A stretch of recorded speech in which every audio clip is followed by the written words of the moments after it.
For the first time in 30 years, South Africa's budget speech was postponed, marking a significant moment in the country's political and economic history.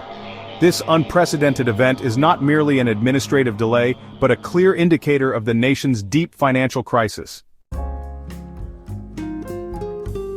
Under the long-standing rule of the African National Congress, South Africa has seen its economy suffer due to ideological policies that have stifled growth, deterred investment, and exacerbated inequality. Even fellow BRICS nations, Brazil, Russia, India, and China, have voiced their concerns over the country's economic trajectory, signaling diminishing confidence in South Africa's fiscal and governance policies. Before we continue, please like this video and subscribe to our channel for non-biased political commentary. Initially scheduled for February 19, 2025, the budget speech was delayed due to a heated dispute within the coalition government, primarily over a proposed 2% increase in value-added tax from 15% to 17%. This move was fiercely opposed by the Democratic Alliance, a key coalition partner, which argued that such a tax hike would disproportionately impact people with low incomes and further dampen economic growth.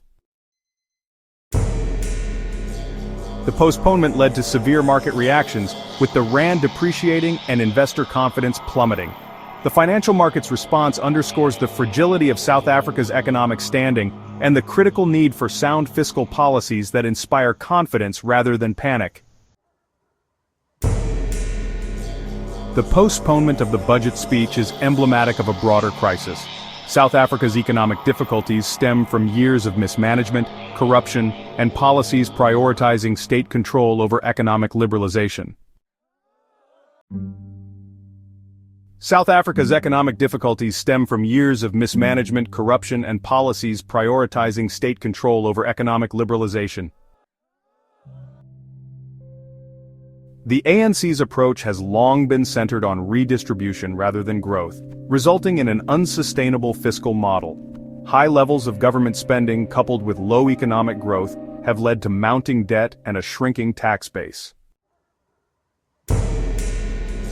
Instead of implementing reforms to stimulate productivity and attract foreign investment, the government has often resorted to increasing taxes, imposing heavy regulations, and expanding state-owned enterprises, many of which are inefficient and riddled with corruption.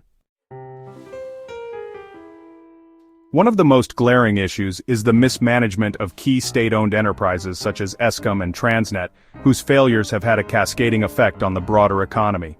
Eskom's ongoing load-shedding crisis has severely hampered industrial productivity, while inefficiencies at Transnet have disrupted supply chains and exports. Eskom's ongoing load-shedding crisis has severely hampered industrial productivity, while inefficiencies at Transnet have disrupted supply chains and exports. Despite repeated bailouts, these entities continue to drain public resources without delivering the necessary improvements. Helen Zille, chairperson of the Democratic Alliance, has criticized the African National Congress's governance, arguing that the ruling party's policies have entrenched corruption and economic stagnation. She contends that South Africa will continue on a downward trajectory without a fundamental political realignment. Other opposition leaders, including economic freedom fighters leader Julius Malema and Action Sa's Herman Mashaba, have also criticized the government's handling of the economy, albeit from different ideological perspectives. The EFF advocates for radical wealth redistribution and nationalization, while Action SA supports pro-business reforms to spur growth and job creation. Internationally, South Africa's economic troubles have not gone unnoticed. Even within BRICS, there has been growing concern over the country's policy choices. Even within BRICS, there has been growing concern over the country's policy choices. China and India, two of the bloc's most influential members, have expressed reservations about South Africa's ability to maintain a stable economic environment. For example, the ANC's push for land expropriation without compensation has alarmed investors and international partners. In early 2025, under President Donald Trump, the United States announced the suspension of aid to South Africa, due to concerns over land confiscation policies. This decision sent ripples through the global investment community, further eroding confidence in South Africa's economic governance. Moreover, BRICS nations are increasingly divided on key global economic issues, such as UN Security Council reform and de-dollarization efforts. South Africa's position within the bloc is becoming precarious as it struggles to align its domestic policies with the expectations of its international partners. The lack of cohesive economic planning and the persistent governance failures have made South Africa a weak link in the BRICS alliance, raising questions about its long-term role in the group. The broader economic crisis is also evident in South Africa's rising debt levels and declining fiscal space. The national debt to GDP ratio has surged, and the government increasingly relies on borrowing to finance its expenditures. The national debt to GDP ratio has surged, and the government increasingly relies on borrowing to finance its expenditures. Without substantial economic growth, this trajectory is unsustainable. Credit rating agencies have repeatedly downgraded South Africa's outlook, warning that continued policy uncertainty and lack of structural reforms will further erode economic stability.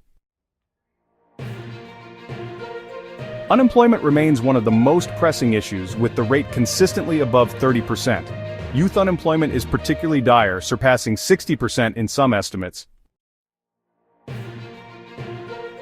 The ANC's failure to implement effective labor market reforms has resulted in a rigid employment sector where businesses are hesitant to hire due to restrictive regulations and high costs.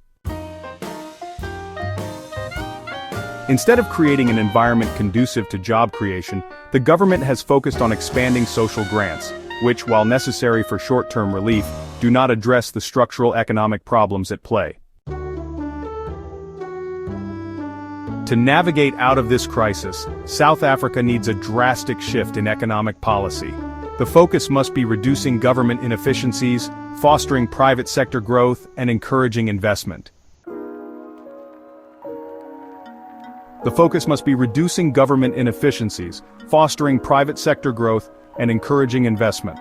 Scene 2. Stimulating economic activity. Tax increases alone cannot resolve the fiscal deficit. Instead, policies that stimulate economic activity, such as deregulation, infrastructure investment, and business incentives, must be prioritized. The postponement of the 2025 budget speech is more than a procedural delay.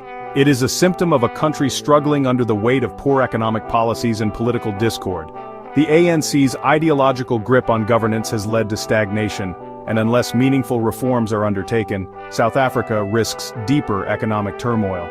With internal and international pressures mounting, the country stands at a crossroads, either to embrace policies that promote growth and stability, or to continue down a path of economic decline and political fragmentation. Please like this video and subscribe to our channel for non-biased political commentary. Sources: Financial Times. South Africa's budget postponed for first time after cabinet rift. Associated Press. South Africa abruptly cancels budget speech over dispute in governing coalition. Financial Times. South African politician Helen Zille. The ANC has to come apart. Belfer Center BRICS shared discontent and economic misalignment.